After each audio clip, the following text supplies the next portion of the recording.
I remember I kind of explained before that I wanted to that eventually I wanted to make a video about, my fitness journey, uh, what what got me into wanting to work out, um, and how fitness has basically changed my life. I did not have a easy life growing up.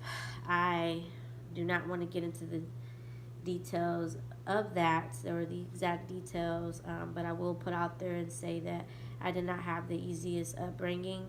I didn't have positive influences on me either. Um, so I didn't really have that drive, or I've never had that drive growing up. I've never been motivated in myself. I had absolutely no confidence in myself. I didn't. There was not one positive bone in my body because of a lot of the things that I've been through. I just wasn't really happy with myself. Myself personally, deep down inside, I hated myself. I really did. I truly hated myself. When I graduated high school, was when I began going through my darkest stages. After high school, that's around the time you're still trying to figure yourself out. You don't really want to know what you do. You really don't know what you want to do with your life. Not speaking for everybody out there. There are millions of people out there, thousands of people even. Whatever. I don't know what the exact number is, who do figure out what they want to do. Even as a kid, they know what they want to be straight up when they grow up. That's what they want to be. But not me. I was pretty much taught to believe that this is all that's ever cut out for me and this is all that it's ever going to be. I will never get far in life. And because of that, because of being taught that so much as a kid, that's all I ever thought. So after high school, I didn't do anything. I went to school for a little bit, but I didn't really like it because I was more being forced to go. So I retaliated and didn't go. I didn't want to work, didn't want to do anything. I had just got out of a really bad relationship at the time. This was back in 2009, actually. I graduated in 2008. For those who do not know, I'm 28 years old. Just gonna put that out. So back in 2008, 2009, I didn't want to do nothing. I just didn't want to do anything, especially since I had got out of my relationship. It was a high school, long-term thing, and it ended really bad. And before it even ended bad, it was bad when it was going. And that even put me in a deeper hole than what I was already in. There would even be days where I'd be home by myself, and I kid you not, I would literally lay on the floor and cry. Oh, I would cry. I'd cry for hours, just hours, crying, questioning myself, all these things. Why is my life this way? Why didn't I have this growing up? Why didn't my mom want me?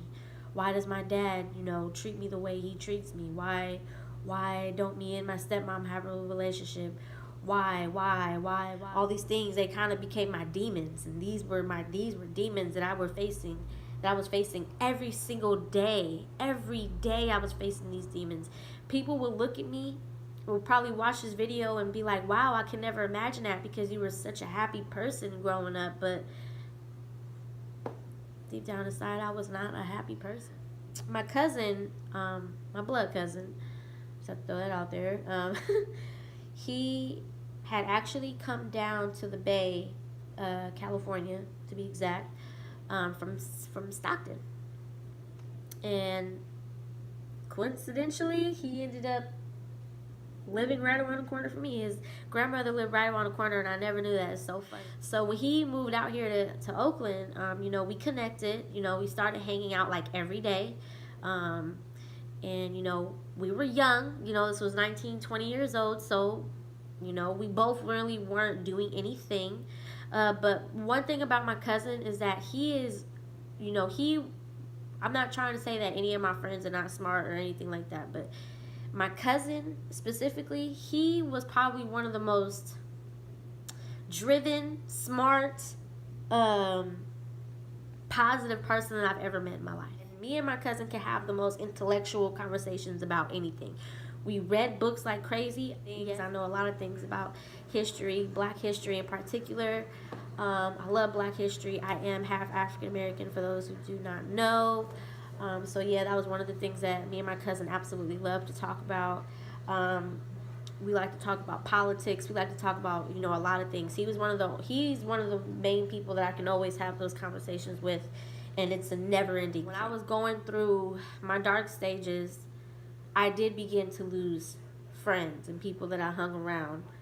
And that kind of made it worse. That made it a lot harder for me, because at that time, especially, since I was younger, I did not exactly understand, but my cousin was always there. My cousin was always there. Okay? He has never ever judged me for my downfalls. My cousin has never judged me for my downfalls. If anything, he's lifted me up. He was honestly the one that got me into this fitness world, okay? One day me and him were chilling on a porch, after he just got back from the gym, and he told me to come over, so I did. And he just looked at me. He was like, Andrea, like, we need to get you right. I'm tired of you being sad all the time.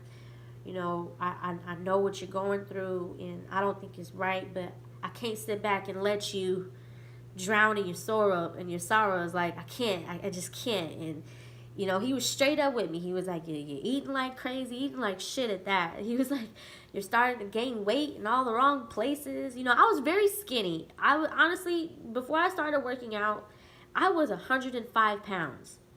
The biggest I've never gone anything past 110. I've always been super tiny. I had no shape. I had nothing. And you know what was crazy? Growing up, my dad would wake me up in the morning, early in the morning, make me run, because he really instilled in my mind that I was big. But I was actually really tiny. Okay. So, he was straight up with me. He was like, you know what, let's get you in the gym. Tomorrow morning, we're going to wake up, and I'm going to wake you up. Don't think you're going to get away with this, because you're not. You live right around the corner from me. Like, we will get up at 5 o'clock in the morning. We will go to the gym. I'll teach you how to work out, and we'll go from there. Got up the next day. I didn't have a choice, because he was already outside in front of my house. So I believe from what I can remember, I had 5-ish minutes to get dressed. Like, I had to basically get up, brush my teeth, throw something on, let's go. We get water at the gym, pre-workout at the gym. Or he'd already have that ready for me. He's like, let's go. So we went, and the first day was brutal. It was hard. He kicked my ass. I couldn't walk for like a week. However, it was the most amazing, exhilarating feeling that I have ever felt in my life. I fell in love with the gym. I fell in love with working out, and even though I was, depressed at the time, one of the things that I will say about me is that I've always been very competitive. And I'm thinking maybe it's because, growing up, I was constantly always trying to prove myself, or trying to prove myself to other people, basically. I'm always at competition with something. So I love to be challenged. Even though my cousin would kick my butt, it was a challenge for me. Like, okay, you know what? Yeah, you can kick my ass, but I bet you I'm not going to give up. And I didn't. Not only did I start looking better physically, I started to get in extremely massive shape. My confidence level went from like all the way down to the floor to where my foot is above the sky. My confidence was through the roof. My drive has changed so much. Like, and my family could probably attest for me when I say this, is that you can tell me. You can say anything to try to tell me that this isn't right, but there's nothing you can tell me that's not going to change my mind. Like, this is something that I love. This is something that I truly fell in love with, and this is something that I'm going to continue doing. And I think what a lot of people at that time didn't really understand is that I was going through so much deep down inside that fitness to me meant more than just going to the gym and working out. It truly did. It was basically my outlet. I hated being at home, and I hate to say this, I really did though, but I really hated being at home. Me and my stepmom, we honestly did not, and even now still do not have that kind of, mother-daughter relationship, and that was very hard for me too.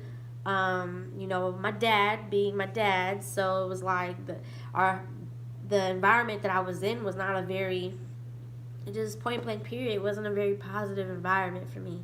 So the gym was my outlet. It got to a point to where I would literally go to the gym 2 or even 3 times a day because I'd rather be at the gym all day than be at home. And it really sucks that I'm saying that, but it's the honest truth. So, you know, after a while, it just became it changed my habits completely. It became part of my lifestyle. I began posting workouts on my Instagram. This is when I was posting Instagram workout videos like heavily. I don't do it so much anymore. I'm trying to do it more in here, but I was doing it more on there before. And somebody who began following me, we became following each other. And I didn't know her personally at the time, but she commented on one of my videos and was like, I really like your videos, and how would you like to be a trainer? She had apparently knew one of the managers for, at that time, was Bally's Gym, which is now a 24-hour fitness. Bally's is no more. But she was like, I know the manager. If you would really like to be a trainer, let me know and I can hook you up. So I was like, all right, you know what? Cool. I mean, how hard can it be?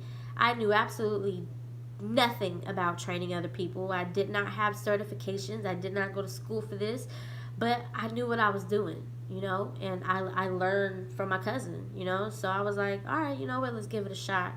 Literally that same day the manager of that gym called me. The very next day I had an interview.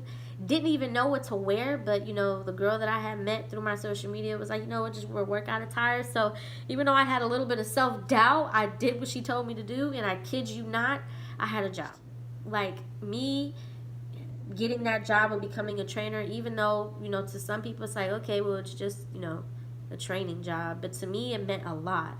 It meant that I'm beginning to create a new path for myself. It meant that I was finally ready to burn bridges with my upbringing, and because of the fact that my circumstances began to change, my mindset in general began to change. Literally, you could tell me anything to try to convince me that this is not right for me, that I would not get anywhere far, that I won't make money from doing this, that I won't do that, but that's not going to stop me, okay? And now here I am. 7+ years later. I got my own place. And no, I'm not living in a crazy mansion, but I mean, that doesn't mean that, God doesn't have that set in store for me yet. Like, real shit.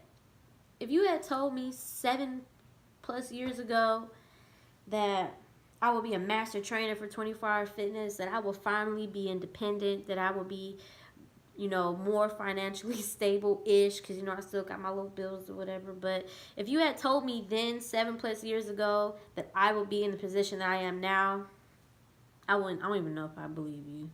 I'm gonna be 100% honest with you. I came from laying on the floor in my parents' house, crying my eyes out, questioning my life, almost giving up, to living a much more comfortable, healthier, positive life. I'm